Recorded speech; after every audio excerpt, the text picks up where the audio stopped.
Cypriots. Our next speaker, Alan Meale, has been an outstanding friend of Cyprus for many, many years, notwithstanding the fact that he doesn't come from a constituency with a significant number of Cypriots. So I'm sure that, particularly if you're as eloquent as you have just been, I'm sure you can be a particularly effective advocate for our cause.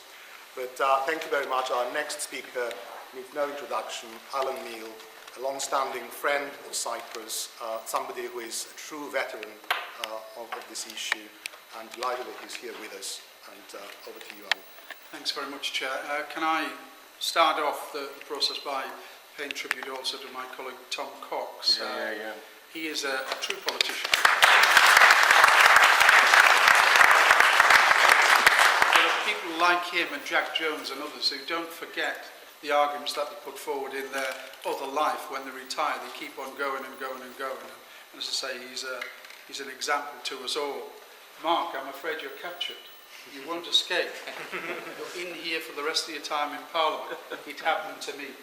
I walked down here one night, I think it was in the same room many years ago, because I used to work for an old veteran, a very good old veteran, somebody you probably don't admire too much, a man called Tony Benn. And I worked for him for something like 13 years. And I said to him when I was elected, give me one piece of advice. I've been doing work for you and advising you for years. Give me one piece of advice. He said, find one international issue and stick with it no matter what, and you'll be a better politician for it. And I went to every single international forum in this building, and the last one just so happened to be on Cyprus. And I came down the corridor because it'd been advertised on the whip, and Andreas Karolis and a group of other malcontents were in the corridor outside, and they said, we're from Cyprus, and I said, why aren't you in the room? And he said, we can't go in without a member. And I was the only member that turned up. And believe me, I didn't adopt Cyprus. Cyprus adopted me. And I've been here ever since.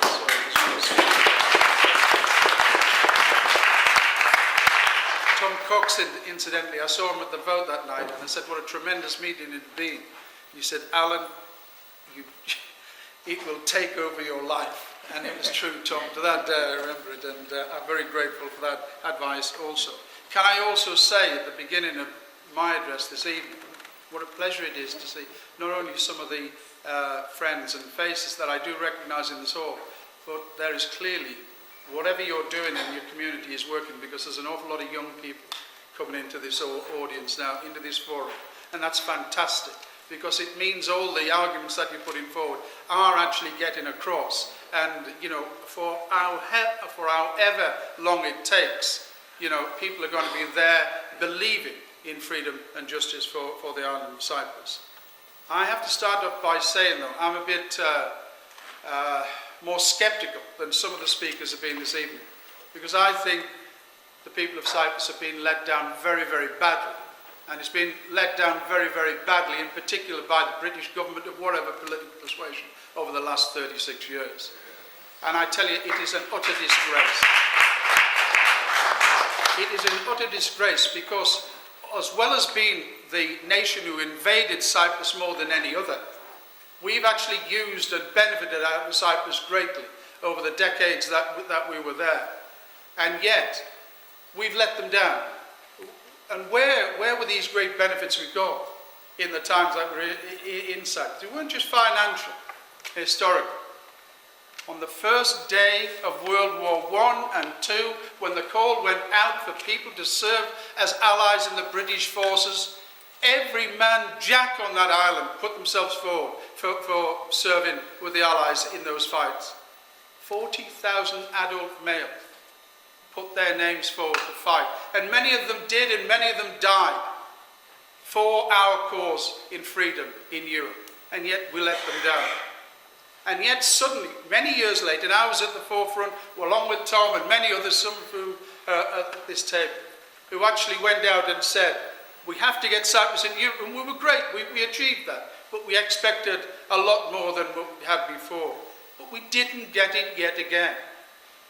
When I say this tonight, the reason why Cyprus went in to the European Union wasn't simply to find a solution to Cyprus in that broken Europe.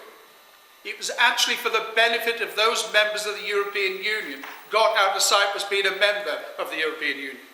Remember what the case was at that particular time. Cyprus had suddenly emerged as something which is going to be financially a very, very big thing in Europe. It had 7,000 offshore companies in its stock exchange from all over the world ready to operate. It had just started its own stock exchange, which unfortunately crashed some time later because it was manhandled wrongly at that particular time. But if the plans which had been set for it to be a bigger item, that wouldn't have been allowed to occur. You have in Cyprus, it remains historically still the watchtower of Europe. That's why it was invaded so many times before. It was just starting to get itself together as a trading centre, dealing with Eastern Europe, hence the offshore companies, but also the Middle East and the African nations which are coming forward. And last but not least, it had learned its strength and power in shipping, and it managed to get under its own flag. Probably 60% of the world shipping under its flag. Very soon, because of decisions in Europe taken before its entry, Cyprus will become the gas station of Europe and possibly the world, with a new interlink for gas and petroleum at its coastal shores. That is the reason why eventually Europe woke up and said, Cyprus is a problem, but it's a problem for us unless it's in our family. And that's why the decision was taken. And the reason why I said a little bit earlier that I'm ashamed is because I am. That was the reason why the British government went in for that. I know it was a new Labour government. I was in Helsinki when the final agreement was signed, and we got it through much quicker than we would have done because we had Robin Cook there, thank God for that, who did a magnificent job. But the reality is that Britain entered into the agreement to allow Cyprus to come into there, like all those other members of the family of Europe, because it benefited that family at the time. It wasn't to try and find a solution to the Cyprus problem. Now, I'm a European. I'm a good European. I argue for Europe. Some people who are involved in this group don't do that.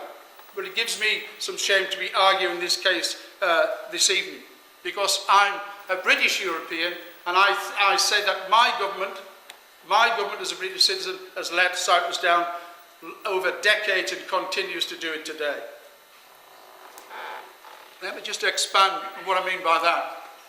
We've had our courts filled with cases trying to prove that people who were legally occupied and had taken over land and properties in the north were right to do that. Why, if we were pro-Europe, if we were pro-United Cyprus, do we allow such things to go into our courts? Why don't we legislate in this place and say to our judges, you will not accept cases like that in our courts unless it's on the other way for those citizens to reacquire their property back?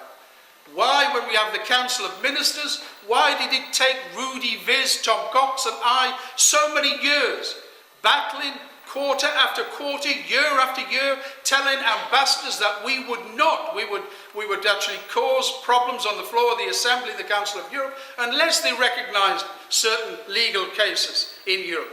Why was that so hard when we're supposed to be pro-Cyprus, pro-Europe?